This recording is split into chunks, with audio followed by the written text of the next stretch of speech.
Hi friends, please subscribe చేయండి friends. Please friends subscribe చేయండి. కింద సబ్స్క్రైబ్ అని ఉంటుంది ఫ్రెండ్స్. ప్లీజ్ ఫ్రెండ్స్ సబ్స్క్రైబ్ చేయండి.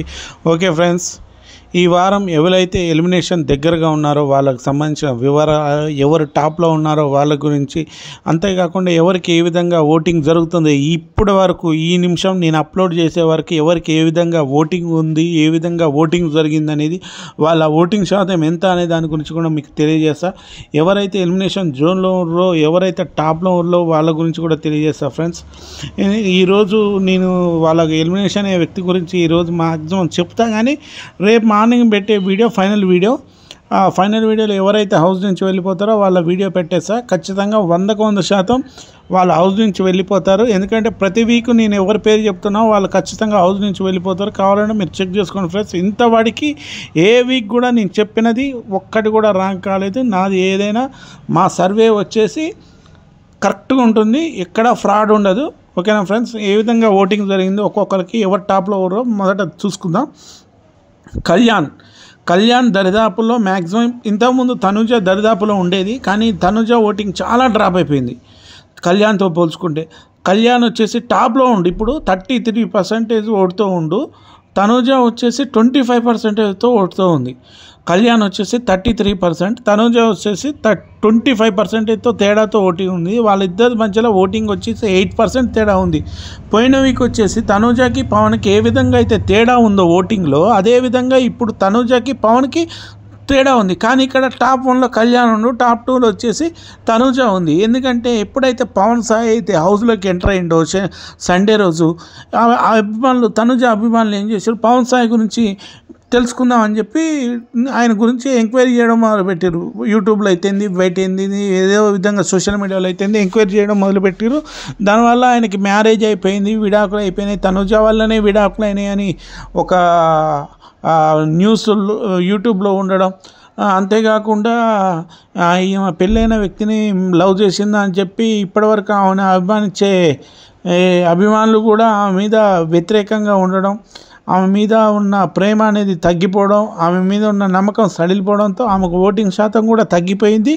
దానివల్లనే ఆమె తగ్గింది. ఎప్పుడైతే పవన్ సాయి రాకుండా ఉన్నప్పుడు ఇదే సేమ్ ఓటింగ్ లీస్ట్కి వచ్చేసరికి, శనివారం రోజు ఎండింగ్కి వచ్చేసరికి అదే సేమ్ లిస్ట్ ఓటింగ్ 8% తేడా ఉండేది. కానీ మొదటి స్థానంలో తనుజ ఉండేది, కింద వచ్చేసి కళ్యాణ్ ఉండేది. కానీ ఇప్పుడు సీన్ రివర్స్ అయిపోయింది. మొత్తానికైతే తెలుగు అబ్బాయి కళ్యాణ్, ఆర్మీ అబ్బాయి కళ్యాణ్ రావడం టాప్ 1లోకి. ఇప్పుడు ఆయన విన్నర్ అయ్యే అవకాశాలు కూడా మనం చెప్పలేము. కానీ ఈ వీక్ మాత్రమే, ఇది మాత్రం నెక్స్ట్ వీక్ ఏదైనా జరగవచ్చు కదా ఫ్రెండ్స్, మనం ఏం చెప్పలేము. ఎందుకంటే ఓడలు బండ్లు ఓడలు అయితే ఎప్పటికైనా మనం చెప్పలేము, ఏదైనా జరగవచ్చు. ఈ ఒక్క నిమిషం చాలు, ఒక కింద ఉన్న వ్యక్తి టాప్ 1లోకి పోవడం, టాప్లో ఉన్న వ్యక్తి కింద పడిపోవడం అనేది ఒక్క నిమిషం, ఒక్క ఎపిసోడ్ చాలు, బిగ్ బాస్ ఒక్క ఎపిసోడ్ చాలు. కాబట్టి చూద్దాం ఫ్రెండ్స్, ఎవరు టాప్ 1లో ఉంటారో అనేది చూద్దాం. మొత్తానికైతే కళ్యాణ్ గారు టాప్ 1 స్థానంలో 33%తో ఉన్నాడు. తర్వాత తనుజ వచ్చేసి 25%. కానీ వీళ్ళిద్దరు దరిదాపులో మాత్రం ఇంటి హౌస్ సభ్యులు ఎవ్వరూ లేరు. ఇమానియల్ వచ్చేసేసి 9%తో ఓటింగ్తో ఉండు. ఇమానియల్ ఓటింగ్ వచ్చేసి చాలా తగ్గిపోయింది. ఆయన అగ్రెసివ్ అయిపోయింది. ఆయన నామినేట్ చేసినప్పుడు ఆయన ప్రవర్తించిన తీరు జనాలకు నచ్చట్లేదు. ఎప్పుడు తనుజని ఆయన కార్నర్ చేయడం అయితేంది, ఏ విషయంలో కూడా తనుజని కార్నర్ చేసినట్టు అభిమానులకు అవపడడం. దీనివల్ల ఆయన ప్లస్ 10 వీక్స్ ఆయన ఓటింగ్లో లేకపోవడం, దీనివల్ల ఆయన ఓటింగ్ శాతం అనేది చాలా తగ్గిపోయింది. ఇప్పుడు ఆయన 9% మాత్రం ఓటింగ్. ఎప్పుడైనా ఇంటి సభ్యులు ఖచ్చితంగా ఎలిమినేషన్ జోన్లో ఉండాలి. అప్పుడు మాత్రమే వాళ్ళ ఓటింగ్ అనేది కరెక్ట్ ఉంటుంది, వాళ్ళ ఓటింగ్ అనేది క్రాస్ కాదు. దీనివల్ల ఇప్పుడు ఇమానియల్ ఓటింగ్, ఫస్ట్లో ఉన్న ఓటింగ్ ఇప్పుడు లేదు. ఆయన చాలా వరకు పడుకున్నట్టే ఆయన ఓటింగ్. ఇమానియల్ వచ్చేసి 9% ఉండు. తర్వాత డీమాన్ పవన్ వచ్చేసి నిన్న బాగానే గేమ్ ఆడిండు, చాలా వరకు ట్రై చేసిండు, కానీ ఆయనకి నడునొప్పి వల్ల గేమ్ ఆడలేకపోయాడు. అంతేకాకుండా ఈయన ఓటింగ్ కూడా చాలా పడిపోయింది. ఈయన వచ్చేసి 6.50తో ఉండు. ఈయన ఓటింగ్ అనేది రీతు చౌదరి వాళ్ళని ఈయన ఓటింగ్ అనేది తగ్గుతుంది. ఎందుకంటే నిన్న కూడా లాస్ట్ కెప్టెన్సీ దాన్ని కూడా రీతు చౌదరి కోసం త్యాగం చేసే అవకాశం ఏర్పడింది. దివ్య అడిగింది, మరి అరే ఒకవేళ నాకు కత్తి వస్తే మరి నీకు ఇస్తాను, రీతు చౌదరిని పొడుస్తావు అంటే నేను ఆమెకి మాట ఇచ్చాను, ఆమెను పొడవని చెప్పడంతో చిచి అనుకుంటా ఆమె బయటకు వెళ్ళిపోవడం, రీతు చౌదరి మాయలో పాపం ఈయన పడిపోవడం, ఈయనకు ఓట్లు దానివల్ల ఈయనకు ఓటింగ్ శాతం తగ్గడం. ఎందుకంటే నేను చివరి కెప్టెన్సీ టాస్క్ ఏదైతే అదైతే నేను ఖచ్చితంగా చేస్తాను అంటే ఒక రకంగా ఉండేది. అంతేకాకుండా నిన్న కళ్యాణ్కి డిమాండ్ పవన్ పడ్డప్పుడు కళ్యాణ్ కూడా బాగా వీళ్ళిద్దరి మధ్య పోటీ జరుగుతున్నప్పుడు డిమాండ్ పవన్ కింద పడ్డప్పుడు ఆయన కళ్యాణ్ గారు గేమ్ ఆపి వచ్చి డిమాండ్ పవన్కి సాయం చేసి ఆయన ఒత్తడం కానీ నడుమొత్తడం కానీ చేసినట్టయితే ఆయన మీద సింపతి పెరిగి వన్ సైడ్ విన్నర్ అయ్యి డిసైడ్ అయ్యేటోడు కళ్యాణ్. కానీ ఆ విషయం ఆయనకి ఆలోచన రాలే. దానివల్ల ఆయనకు ఆలోచన వచ్చినట్టయితే వన్ సైడ్ విన్నర్ 100% ఆయనే విన్నర్ అయ్యేటోడు. కానీ ఆ విధంగా ఆలోచించలేకపోయాడు పాపం కళ్యాణ్. ఆయన గేమ్ గెలవాలి, కెప్టెన్సీ టాస్క్ గెలవాలని ఉంది. ఆల్రెడీ డిమాండ్ పవన్ కూడా 2 సార్లు కెప్టెన్సీ అయ్యిండు, కళ్యాణ్ కూడా ఒకసారి కెప్టెన్ అయ్యింది. కాబట్టి మనం అంతా చూడాల్సిన అవసరం లేదు. ఎందుకంటే కెప్టెన్సీగా వాళ్ళు అయితే మనం బాధపడాలి. తర్వాత భరణి గారి ఓటింగ్ ఏం పెరగలేదు. ఆయన వచ్చేసి 6%తో ఓటింగ్లో ఉండు. ఆయన ఓటింగ్ కూడా మెగా ఫ్యాన్స్ ఓటింగ్ కూడా ఆయనకి ఏం క్రాస్ కాలే. దీనివల్ల ఓటింగ్ ఏ విధంగా ఉందో అదే ఓటింగ్ ఉంది. ఇంకా తగ్గిపోయింది ఆయనకి 6%. పోయిన వీక్ అయితే 9% ఉండే, ఈ వీక్ వచ్చేసి 6% పడిపోయిండు, చాలా డ్రాప్ అయిపోయింది ఫ్రెండ్స్. 7% కంటే తక్కువ ఉన్న వాళ్ళందరూ ఎలిమినేషన్ జోన్లో ఉన్నట్టే. ఎందుకంటే ఇది అన్అఫిషియల్ డేటా, అఫీషియల్ డేటా కాదు. అఫీషియల్ డేటా వచ్చేసి బిగ్ బాస్ దగ్గరే ఉంటుంది.